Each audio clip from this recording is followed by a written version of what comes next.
दोस्तों शुरू करते हैं। Principles of growth and development यानी कि वृद्धि एवं विकास के सिद्धांत, इस पर मैं कई वीडियो बना भी चुका हूं। अब मेरा मकसद ये है कि इस ग्रोथ एंड डेवलपमेंट के जो सिद्धांत हैं उनको एक ही स्थान पर लाया जाए। वहाँ मैंने इंग्लिश के शब्दों का इस्तेमाल किया था, बहुत सारे बच्चों को उसमें दिक्कत भी आ सकती है, तो यहाँ मैं हिंदी, खासकर हिंदी पर ध्यान है मेरा और उसके साथ साथ इंग्लिश पर भी। यहाँ ज़्यादातर सिद्धांत लिखे गए हैं, कुछ हो सकता है ना हो या इनमें ही शामिल हो, और जो इससे पहले की क्लासेस थी उसमें भी ये सारे सिद्धांत हम डिस्कस कर चुके हैं। एक बार इन्हें फिर से देखते हैं और इन सिद्धांतों का आपको माइंड मैप यानी कि अपने दिमाग में जो पियाजे कहते हैं स्कीमा बना देना है। पहला है निरंतरता। पहले तो मैं ग्रोथ एंड डेवलपमेंट के मीनिंग से ही क्लियर करता हूँ। ग्रोथ यानी कि वृद्धि का मतलब है बढ़ना। विकास का मतलब भी है आगे बढ़ना, लेकिन ग्रोथ में शारीरिक वृद्धि, ऊंचाई, हाइट, वेट, इनमें वृद्धि जो होती है उससे हमारा तात्पर्य होता है। विकास क्या होता है? वृद्धि विकास में शामिल होती है। विकास हमारा शारीरिक भी होता है, बायोलॉजिकल, मानसिक, सामाजिक। मानसिक में कॉग्निटिव आ जाएगा, कॉग्निटिव शब्द के बारे में डिस्कस कर चुका हूँ, फिर आगे की क्लासों में हम उस पर डिस्कस करेंगे, और पियाजे की थ्योरी भी है। सामाजिक, जिस पर वाइगोस्की की थ्योरी आएगी। साथ में इमोशनल में हम देखेंगे कोहलबर्ग को, जो मॉरल थ्योरी आएगी, और इन सब का मिला जुला रूप। तो पहला सिद्धांत है यहाँ निरंतरता, कंटिन्यूटी या कंटिन्यूस। डेवलपमेंट कैसा है? कंटिन्यूस होने वाला है, कंटिन्यूटी है, इसमें निरंतरता है, ये चलता रहता है गर्भधारण से लेकर मृत्यु तक। मात्रात्मक के साथ साथ गुणात्मक।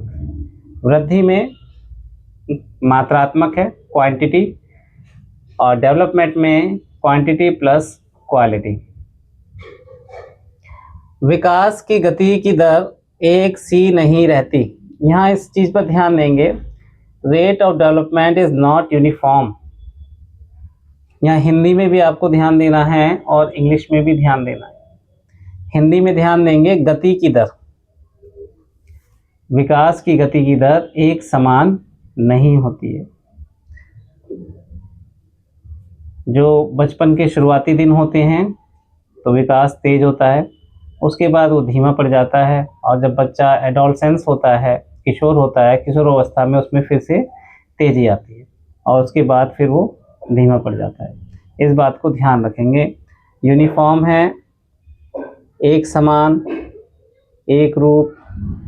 हिंदी में अलग अलग शब्दों का इस्तेमाल हो सकता है, यहाँ यूनिफॉर्म शब्द है, और इस वर्ड का आगे भी इस्तेमाल है, तो आप ध्यान देंगे, खासकर हिंदी के छात्र ध्यान देंगे। Rate of development is not uniform. गति की दर एक समान नहीं होती, व्यक्तिगत अंतर, इंडिविजुअल डिफरेंसेस। हर जीव, हर प्राणी और हर बालक यूनिक है, अलग है, इतना हमें ध्यान रखना है। उनकी विकास की दर भी अलग अलग है। कुछ बच्चे जल्दी बोलना शुरू कर देते हैं, कुछ देर से। कुछ समझने में, यानी कि एक समझने का जो स्तर है, माइलस्टोन बोलते हैं कि एक उम्र तक बच्चे को यहाँ तक आ जाना चाहिए, लेकिन कुछ पहले समय से आते हैं और कुछ में थोड़ा समय ज़्यादा लगता है। तो यहाँ व्यक्तिगत भिन्नता का हमें अवश्य ध्यान रखना चाहिए। कक्षा के अंदर भी हमें ये ध्यान रखना चाहिए और हमेशा ही रहना चाहिए। विकास क्रम की एक रूपता, देखो फिर से एक रूपता की बात आ गई, लेकिन ये विकास क्रम है, यानी कि पैटर्न को आप समझें कि जो बच्चों के विकास के चरण हैं वो सेम ही रहते हैं, चाहे वो भारत हो, अमेरिका हो या यूरोप हो, हर जगह एक जैसे ही मिलेंगे। तो यहाँ यूनिफॉर्मिटी यानी कि एक रूपता है पैटर्न में। अब यही कन्फ्यूज़न होती है कई बार, विकास की दर में एक रूपता नहीं है लेकिन पैटर्न में एक रूपता है। पैटर्न क्रम, स्वरूप, प्रतिरूप, हिंदी में 2-3 शब्दों का इस्तेमाल हो सकता है और जब हम प्रश्न पढ़ते हैं तो ये शब्द ही हमें परेशान करते हैं। ज़्यादातर बच्चों को ये सारी चीज़ें आती हैं, जो भी सीटेट के पेपर की तैयारी करते हैं, बुक्स में भी लिखा हुआ है और ऑनलाइन टीचर्स भी पढ़ा रहे हैं, ऑफलाइन भी पढ़ा रहे हैं। लेकिन दिक्कत यहाँ आ जाती है, हिंदी के अलग शब्दों का इस्तेमाल हमें समझने में दिक्कत देता है। तो आप यहाँ पर यूनिफॉर्मिटी ऑफ पैटर्न, यूनिफॉर्मिटी शब्द को भी आप अच्छे से समझ लें। एक रूपता है, स्वरूप, क्रम, पैटर्न। तो यूनिफॉर्मिटी को आप समझें कि भाई पैटर्न की यूनिफॉर्मिटी यानी कि पैटर्न एक जैसा ही होता है।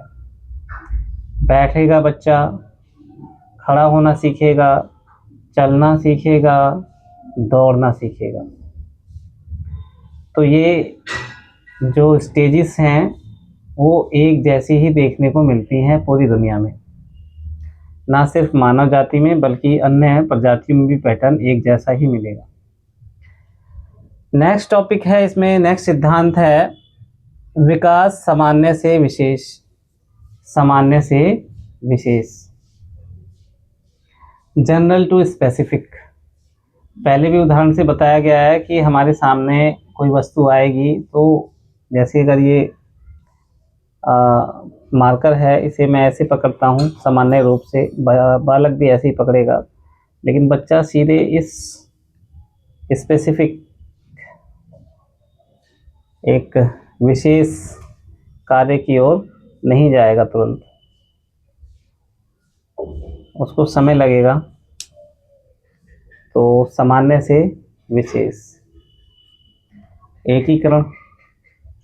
हमारी जो बॉडी का विकास होता है तो उसमें हम यहाँ देखेंगे कि भाई दिशा, डायरेक्शन क्या क्या है विकास की, सिर से पैर की ओर, सेंटर से, केंद्र से बाहर की ओर। तो जब विकास हो रहा है तो भाई बाजू का हो रहा है, हाथ का हो रहा है और उंगलियों का हो रहा है, लेकिन जब हम इनका इस्तेमाल करते हैं तो इनमें एक ये इंटीग्रेशन होता है, एक एकीकरण का सिद्धांत लागू होता है। अब देखिए बच्चा जंप कर लगाता है, मान लो छोटी सी टेबल से जंप करता है, तो वहाँ पर उसके जो विभिन्न अंग हैं उनमें सामंजस्य होता है, कोऑर्डिनेशन होता है और वो एकीकृत रूप से यानी कि इंटीग्रेटेड रूप से वो काम करता है। बॉडी के अंग एकीकृत रूप से काम करते हैं। फिर है नेक्स्ट परस्पर संबंध, इंटर रिलेशन। मानव विकास में हम देखते हैं या बाल विकास में बायोलॉजिकल शारीरिक विकास, कॉग्निटिव संज्ञान का विकास, सोशल डेवलपमेंट सामाजिक विकास, इमोशनल विकास या फिर एस्थेटिक कला का विकास जो होता है वो परस्पर एक दूसरे से संबंधित होते हैं, परस्पर एक दूसरे से संबंधित होते हैं। शरीर स्वस्थ है, मन स्वस्थ है तो हमें संज्ञान या और सामाजिक इंटररिलेशन, लैंग्वेज का सही समय पे विकास होगा। तो सब एक दूसरे से जुड़ी हुई हैं चीज़ें, इंटर रिलेटेड हैं, इस बात का ध्यान रखेंगे। प्रेडिक्टेबल, जब हमने देखा भाई विकास क्रम की एक रूपता है, यूनिफॉर्मिटी ऑफ पैटर्न है, तो हम विकास के चरणों की भविष्यवाणी कर सकते हैं, अनुमान लगा सकते हैं। पैटर्न में ये देखा जाता है कई बार कि कुछ पैटर्न मिस हो जाते हैं बीच में, लेकिन फिर भी हम उसका अनुमान या भविष्यवाणी कर सकते हैं। अब विकास की हम दिशा की बात कर लेते हैं। दिशा में यहाँ दो चीज़ें हैं, एक स्फेलोपोडल और दूसरा है प्रॉक्सिमो डिस्टल। पहले भी बता चुके हैं कि इस शब्द को आपको पकड़ना है स्फेलो। तो ये सिर है, हेड से संबंधित है, कॉर्डल टेल से संबंधित है, पैर, तो सिर से पैर। दूसरा शब्द इंग्लिश में आ सकता है तो वो है लॉन्गिट्यूडिनल। लॉन्गिट्यूडिनल लंबवता। लंबवता से यहाँ तात्पर्य है कि सिर से पैर की ओर, इस तरह से, इस तरफ ये सिर है और ये नीचे पैर हैं, तो सिर से पैर की ओर। तो आपको ये दोनों शब्द ध्यान रखने हैं, लॉन्गिट्यूडिनल और सेफालॉक्यूडल। सेफालॉक्यूडल ये। दूसरा है इसमें प्रॉक्सिमो डिस्टल। प्रॉक्सिमो शब्द को आपको समझना है केंद्र, सेंटर, केंद्र, केंद्र और डिस्टल। डिस्टल का मतलब दूर, केंद्र से दूर। मेरे शरीर में जो मैं इस समय खड़ा हो पा रहा हूँ, तो इसमें ये रीढ़ की हड्डी का रोल है। पहले इसका विकास होगा और फिर उसके बाद ये बाजुओं का, उंगलियों का, इन पर नियंत्रण आएगा। तो पहले बॉडी यानी कि सेंटर से दूर। तो ये दिशा दोनों आपको पता हो गई। फिर एक पेपर में आता है वर्तुलाकार और सीधा या रेखीय। तो विकास कैसा होता है? वर्तुलाकार, हिंदी में वर्तुलाकार, इंग्लिश में स्पाइरल। आप इस स्पाइरल वर्ड को याद रखेंगे, आसान है स्पाइरल। और इस तरीके से आप देखते हैं किताब के अंदर एक चित्र आपको मिलेगा, या आप जहाँ भी पढ़ते हैं वहाँ। इसका मीनिंग ये है कि जब बच्चे का विकास हो रहा है, बच्चा समझना शुरू करता है, तो वो सीधा समझता हुआ नहीं चला जाता है। वो थोड़े समय बाद रुकता है, बैक करता है, यानी कि उसमें परिपक्व होता है और फिर आगे बढ़ता है। तो ये प्रोसेस चलता है। दूसरा है रेखीय, स्टीडी, एक रेखा में विकास। लीनियर, इंग्लिश में आप इसे पढ़ेंगे तो विकास जो है लीनियर नहीं है, नॉट लीनियर। सीधी सिंपल सी बात, लीनियर नहीं है, ये नहीं है, स्पाइरल है। दूसरा, अब लास्ट का जो पॉइंट है यहाँ, वंशानुक्रम और वातावरण, हेरिडिटी एंड एनवायरनमेंट का मिला जुला स्वरूप है। दोनों आपस में मिक्स हैं, ज्वाइंट। इस पे पूरे चैप्टर हैं कि हेरिडिटी का रोल है या एनवायरनमेंट का रोल है। दोनों का ही रोल होता है, दोनों का ही रोल होता है। हेरिडिटी से मतलब है यहाँ बच्चा माता पिता या अपने पूर्वजों के गुण लेकर पैदा होता है, और सही वातावरणों के साथ उसमें और विकास होता है। तो दोनों ही इम्पोर्टेंट हैं, जॉइंट्स हैं, अंतर संबंधित हैं। इन बातों को समझें। इंटर रिलेशन, अंतर संबंध, हिंदी के शब्दों को अच्छे से क्लियर कर लें। दिक्कत इंग्लिश में नहीं आती है, हिंदी में आती है। हिंदी में वो कई शब्दों का इस्तेमाल कर लेते हैं और हम बुक्स में या फिर हमें जिस टीचर से हम पढ़ रहे हैं वो भी एक लिमिटेड शब्दों का इस्तेमाल करते हैं, लेकिन पेपर में क्या होता है कि इंग्लिश में पेपर सेट होता है और वो हिंदी में अनुवाद करने पर हमें समझ नहीं आता। तो ये 11 सिद्धांत हैं। पेपर में एक सिंगल भी पूछ सकता है, और मैंने पिछली वीडियो में एक उदाहरण लिया था कि उसने 2 से 3 सिद्धांतों को स्टेटमेंट के रूप में पूछा है, एक कथन के रूप में और 2 से 3 कारण के रूप में उसने डाल दिए। इनको स्पष्ट कर लें अच्छे से। जहाँ जहाँ मैंने ध्यान देने के लिए कहा है वहाँ ध्यान दें। निरंतरता, कंटिन्यूटी सभी जानते हैं, सभी बच्चे जानते हैं।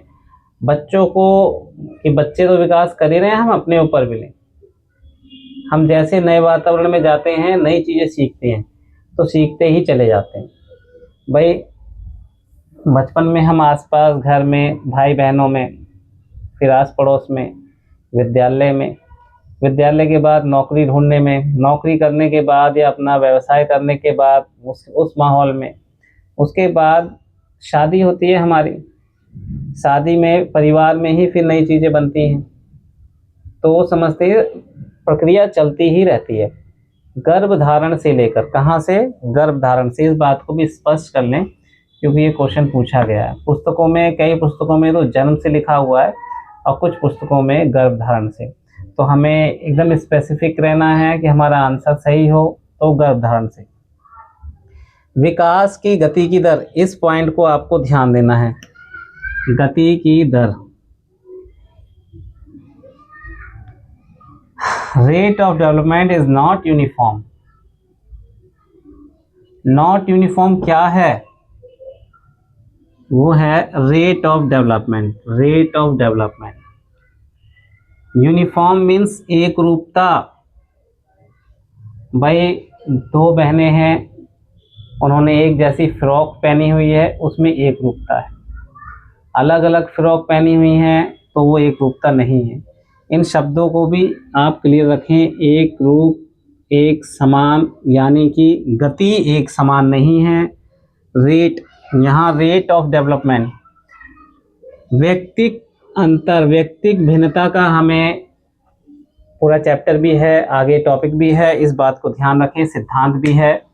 इंडिविजुअल डिफरेंसेस, ये एक बच्चा या एक व्यक्ति, ये दूसरा बच्चा या दो व्यक्ति, दोनों यूनिक हैं, दोनों यूनिक हैं, दोनों की अलग अलग खूबियां हैं, विशेषताएं हैं, रुचि हैं। इस बात का आप ध्यान रखें। Individual differences. डेवलपमेंट में इंडिविजुअल डिफरेंसेस इसीलिए पढ़ रहे हैं क्योंकि हमें क्लास में ऐसी ही क्लास को अटेंड करना है। चाहे एक ही घर में भाई बहन हों, जुड़वा बच्चे भी हों, जब भी वो यूनिक है, उनमें अंतर है। इंडिविजुअल डिफरेंसेस का ध्यान रखें। विकास क्रम की एक रूपता, यूनिफॉर्मिटी ऑफ पैटर्न, पैटर्न की एक रूपता है, यहाँ ध्यान रखें। पैटर्न की एक रूपता है। यहाँ हमने अभी ऊपर पढ़ा, ऊपर देखा, इसे समझा। Rate of development is not uniform, यानी कि गति की दर एक समान नहीं है। गति की दर एक समान नहीं है, लेकिन पैटर्न एक समान है यूनिवर्सली। पैटर्न एक समान है यूनिवर्सली मीन्स सार्वभौमिक रूप से। अब ये जो वर्ड है सार्वभौमिक, इसको भी अच्छी तरह समझें। सभी जगह, सार्वभौमिक का मतलब है सभी जगह, चाहे भारत हो, अमेरिका हो, पाकिस्तान हो, हर जगह जो बच्चों के विकास का पैटर्न है एक जैसा देखने को मिलता है। समान विकास, सामान्य से विशेष, जनरल टू स्पेसिफिक, पूरे से, होल से पार्ट, होल से पार्ट, इसको भी समझें, होल से पार्ट। अब ये सामान्य से विशेष आगे जब हम पढ़ेंगे भाई लर्निंग में, डिडक्टिव, इंडक्टिव, निगमनात्मक, आगमनात्मक, तो ये सामान्य से जनरल टू स्पेसिफिक निगमनात्मक लर्निंग में आ जाएगा। वहाँ क्लियर करेंगे कि क्यों ऐसा, क्यों है, कैसे है। लेकिन यहाँ फिलहाल आप ये ध्यान रखें कि जनरल टू स्पेसिफिक। स्थूल से सूक्ष्म, एक हिंदी में और वर्ड यूज होता है, स्थूल से सूक्ष्म। स्थूल, यहाँ ये स्थूल है, लेकिन इसको यहाँ पॉइंट आउट करके मुझे लिखना है, ये सूक्ष्म है। सूक्ष्म मीन्स माइक्रो।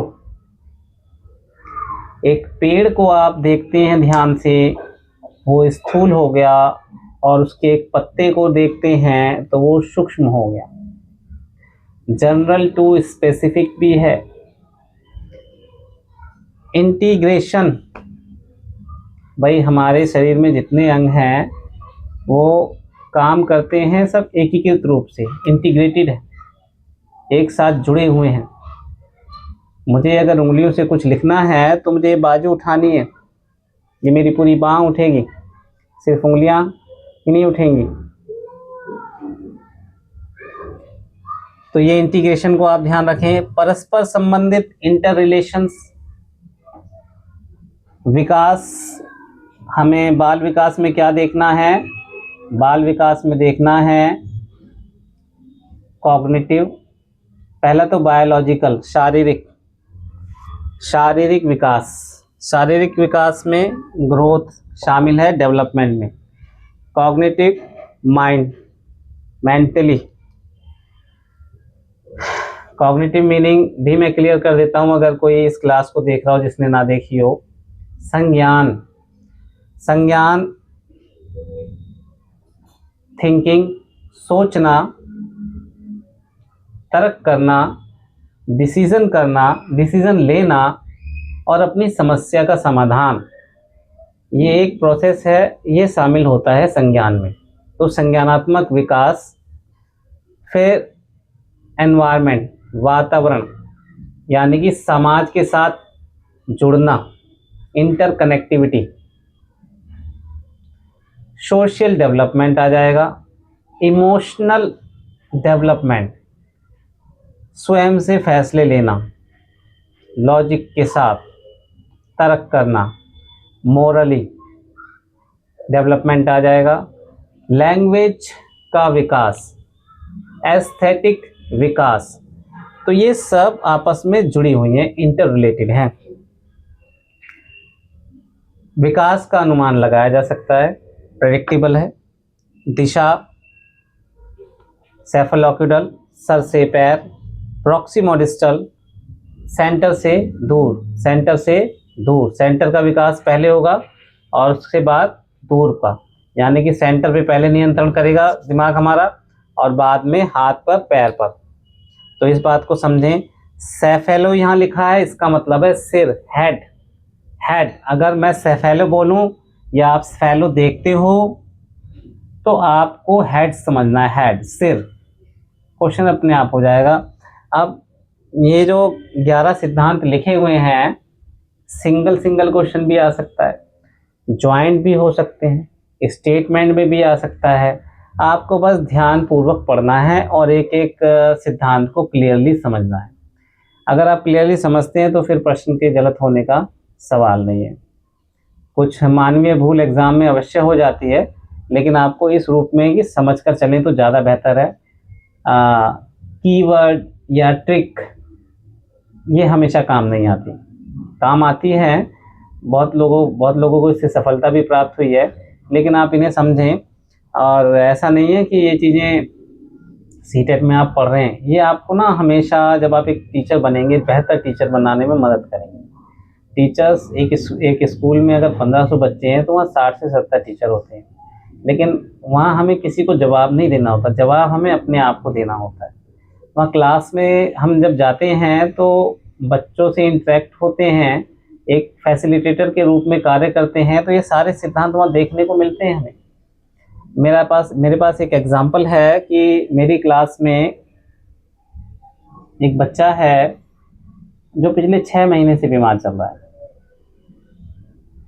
अब वो बीमार चल रहा है, गरीब है, अच्छी जगह उसका इलाज भी नहीं हो पा रहा।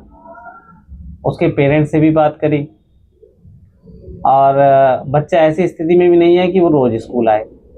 तो इन सिद्धांतों को ध्यान में रखकर मुझे एज ए फैसिलिटेटर उसके साथ काम करना है। तो मेरी पूरी कोशिश होती है कि मैं उसकी हेल्प करूं और साथ में उसके पूरे परिवार की भी। तो ऐसे ही आपको बहुत सारी चुनौतियों का सामना करना पड़ता है। हर टीचर के लिए हर कक्षा अलग होती है। एक ही विद्यालय में कई क्लासेस होती हैं। मान लो 6 क्लास के 4 सेक्शन हैं, तो चारों अलग ही होंगे, सेक्शन यूनिक है, लेकिन हम चारों में तो हर शिक्षक जाएगा नहीं, एक सेक्शन में ही जाएगा या 1 से 2 में भी जा सकता है, लेकिन चारों सेक्शन में नहीं जाएगा। उसके पास कई क्लासेस होती हैं, 6, 7, 8, 9, 10, और अगर वो 11, 12 का टीचर है तो फिर बड़ी क्लासों में जाएगा। अब हम इसके कारक और देखेंगे, ग्रोथ एंड डेवलपमेंट के कारक और इम्प्लीकेशंस, इन पर चर्चा करके हमारा ये चैप्टर पूरा हो जाएगा। धन्यवाद।